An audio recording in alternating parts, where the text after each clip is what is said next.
Since the discovery of the litany of certificate forgeries, use drug and impersonation by President Bola A. Tinubu, there have been attempts by many of his media aides to create a parallel narrative about the public life of former Vice President Atiku Abubakar. It was obvious from the start of their journey into futility that what the media aides and supporters of Bola A. Tinubu were doing was a random bite of the public profile of Atiku Abubakar until they found an item they could chomp with their filthy teeth.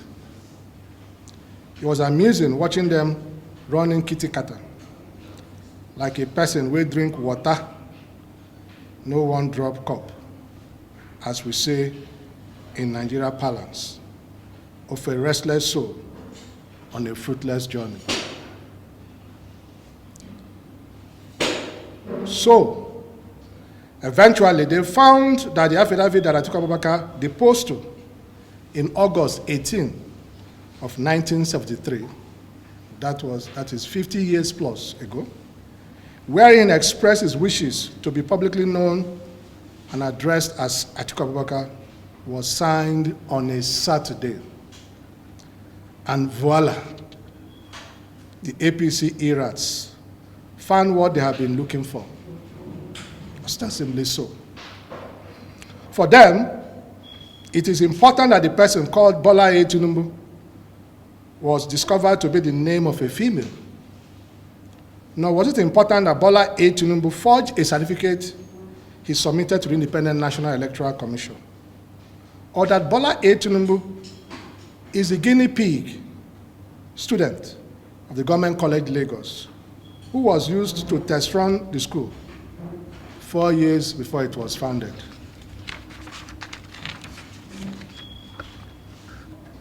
All that mattered to them is to pick a hole in Atiku Abubakar's public profile. Like the late Fela Anikulapo Kuti of blessed memory said, "I be thief, you be robber. You are also a thief." It's not a defense to an accusation of theft. They thought they found someone else to share the inglorious stage of certificate forgery with. So, it was found out that Atiku Abubakar's affidavit was signed on a Saturday. And yes, it was signed on a Saturday. And they went into a frenzy, oiled as a diesel train. They remind us of the 1974 album by the legendary Elton John titled "Saturday Night's All Right for Fighting." They bled and burn all decency. They have found a mate in their naked state. Oh Lord, Atiku's affidavit was signed on a Saturday. They screamed. The sound of it mesmerizes and intoxicates them. They get around oiled as a diesel train. But because we know the character of the man that we work for, we knew that their frenzy was all vain hallucinations. Ladies and gentlemen, at this particular point in time, I'll call in my colleague, Frank Shuaibu, to take over the presentation. Frank. Thank you very much, Mazi Paul Ibe, Special Media Advisor to Atiku Abubakar. Interestingly, before I even continue, I would like to take a look at Atiku Abubakar's names vis-a-vis the replacement of Siddiq. And in doing that, I will take a journey into the etymology of even the names itself, the origin of Siddiq in Arabic and what it represents, particularly as the Holy Prophet Muhammad, peace be unto him, gave those names, those two names to his bosom friend. Interestingly, in Arabic language, the word asdika, metamorphosed from Siddiq, and it means friends. The prophet also termed Abubakar as Atik, letter A, T, E, E, and a Q, meaning the one who is protected from hellfire. Moreover, Abubakar is not a real name. It was a nickname in the holy books.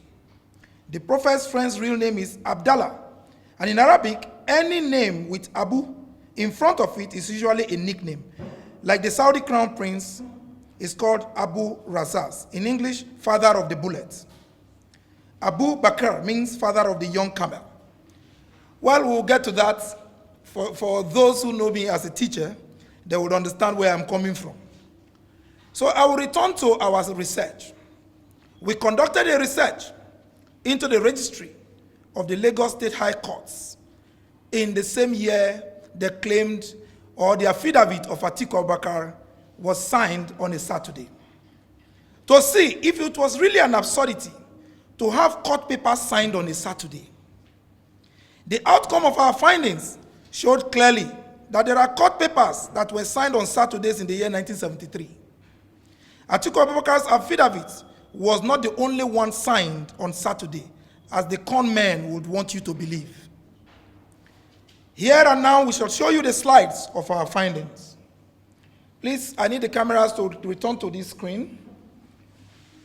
What you see here is in the Federal Revenue Court of Nigeria, summons to parties by the registrar to settle record, Order 7, Rule 7, Board of the Internal Revenue in Lagos, dated 12th day of February, 1974. From there, I will take you to other documents. This is in the High Court of Lagos. When I mean High Court of Lagos, I'm talking of Tinubu's Lagos. Hearing notice. It may interest you to know that we have these are certified true copies. We got them certified by our lawyers. In this case, is between T. Adeokin and Nigeria Airways Limited. This is a hearing notice that was issued by the order of the court on the 17th of March, 1973. That's highlighted there. Please, you can run a check. 17th of March, 1973 is a Saturday. My dear colleagues, ladies and gentlemen, and those of us watching from our homes this evening, Sunday evening, these are CTC copies done from the Lagos High Court. Now, I will go further. This is another CTC copy dated the 8th day of September, 1973. Certified true copy from the Lagos State Judiciary. So if I go on and on, highlighted, you would see that we made this official request through our counsel to the head of archive section of the Lagos High Court Ikeja. I'm talking of Ikeja is domiciled in Tinubu's Lagos. This is one of the documents we paid. So, ladies and gentlemen, the outcome of our findings clearly shows that what you just saw are court papers, documents that emanated from the courts that were signed, issued, and authored on Saturday, as at 1973, the same period Atiku Abubakar's affidavit of change of name from Sadiq to Abubakar Atiku was done. Here and now, as I've just shown you the slides, as a practitioner of democracy, especially someone who sits on the chair of a president, he must live above board. A president must mirror the moral rectitude of trust and transparency. To be called the president of a country is to be an approximation of the values that such a country stands for. Nigeria does not stand for forgeries and impersonation. It is therefore on this note that we yet again call on President Bola A. Tinubu to follow the example of Atiku Abubakar, to clear the air about the doubts and kurukere about his past, just as we have done, openly, publicly, and we took the pains to go to Lagos, his own Lagos, where he ruled and superintended and has been lord over for over 23 years. Since Lagos is his domain, we ask Bola A. Tinubu to boldly walk into Government College Lagos and make available to the world, just as we have done today, a copy of the 1970 certificate with which he sought admission into the Chicago State University. He may as well tell us the business center inside Oluwole Market in Lagos, where the document, the certificate was printed and given to Chicago State University, or where that certificate was gotten from, which was presented to the Independent National Electoral Commission. And if assuming the president is afraid to come out clean, because we can only assume at this point that Bola A. Tinubu has some skeleton in his closet or his cupboard, he should feel free to confide in us. You don't need to have over 2,000 media aides for you to do your job well. We are just 3 of us here, yet we went to Lagos, Tinubu's Lagos, to investigate and put to rest the issue of Atiku's affidavit, which was signed on a Saturday. We took it upon ourselves to say, look, we must come out clean. We cannot be on the same page with a certificate forger. So he can confide in us. We will help him to do this. And it is embarrassing enough that the FBI and some anti-crime agencies in the United States are poised to start releasing information on our president any moment from now. It is more embarrassing that Bola A. Tinubu will fight tooth and nail to block these discoveries about his past, saying such will cause him irreparable damage. Bola A. Tinubu needs to be reminded that what the FBI and the U.S. security agencies are set to do by releasing the FBI Tinubu files will undoubtedly cause Nigeria irreparable damage. Nigeria is a country of laws, and no one single man or woman, no matter how highly placed, is bigger than our laws. We hope that the discovery into Atiku's Saturday affidavit by his own media team will raise this issue and provide the opportunity for Bola A. Tinubu's team to come clean with its decades of forgeries and lies. Nigerians are waiting for them to put an end to this kindergarten Tom and Jerry that has done nothing but brought embarrassment and humiliation to our country and its people. Ladies and gentlemen, on this note, I would want to say that Atiku Abubakar, former Vice President, Federal Republic of Nigeria, whom the media team of Bola A. Tinubu canonized as being someone who is associated with forgery, just like their boss, we have decided to come out clean today. We waited this long to respond to them, to their inaccuracies and reckless vituperations, because we believe in detailed presentations, because we believe Nigerians deserve to know the truth, and the truth will set us all free. That is why we invited you today, and that's why we decided to speak to Nigerians today on our discoveries.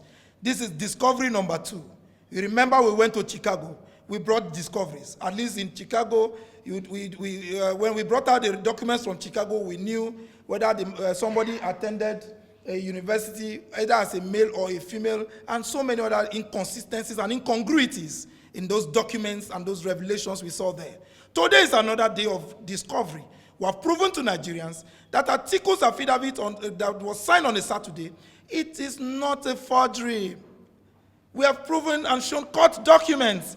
I would like to even show you, but in fact, we're going to share to you receipts of payments of the affidavit, of copies of these processes we got from both the magistrate courts, the high courts in Lagos. We went to about 5 different courts in Lagos to look for records and the archives of Lagos State. Lagos is truly a center of excellence, particularly when it comes to keeping records. And that is why we need him to go to, just take a stroll. I think there's Chicken Republic around there. That's right. In case maybe the walk is too long, you can have a bite of chicken and a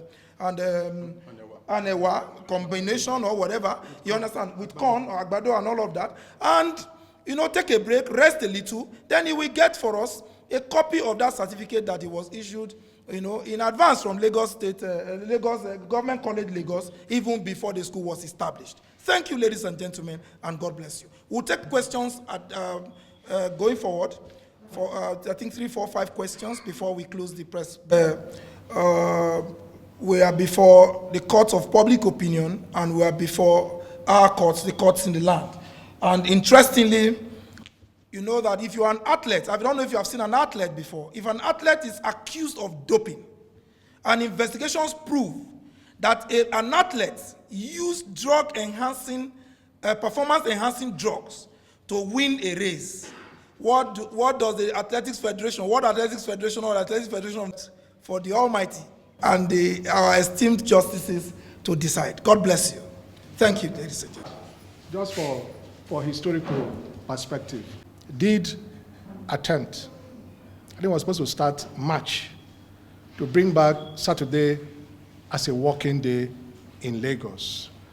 Some ministries, some departments, and some agencies. You know, if Fashola did take cognizance of the fact that at some point in time in the history of Lagos, especially the military era, I mean, there was work, public servants worked on Saturday. I mean, I wonder, you know, how Bola A. Tinubu, with all of the magics that have been associated with him, who ruled Lagos for 8 years. He was the first governor in this democratic journey in 1999, that he didn't know that work took place in Lagos on Saturday. Because if he did, he would have saved his aides and his cause, you know, the embarrassment of going on this journey of fertility. I mean, think about that. He should know. What they are trying to do is that they are looking for company. I mean, that's not the kind of company that Atiku Abubakar keeps. It's not the kind of company that he keeps. And there is nothing that they can do, there's nothing that they can manufacture, you know, to taint, you know, his image that has been, you know, garnered over decades. We also hear from the grapevine that they are looking for his records. In Nigerian customs. Nigerian customs. Although they reported immigration.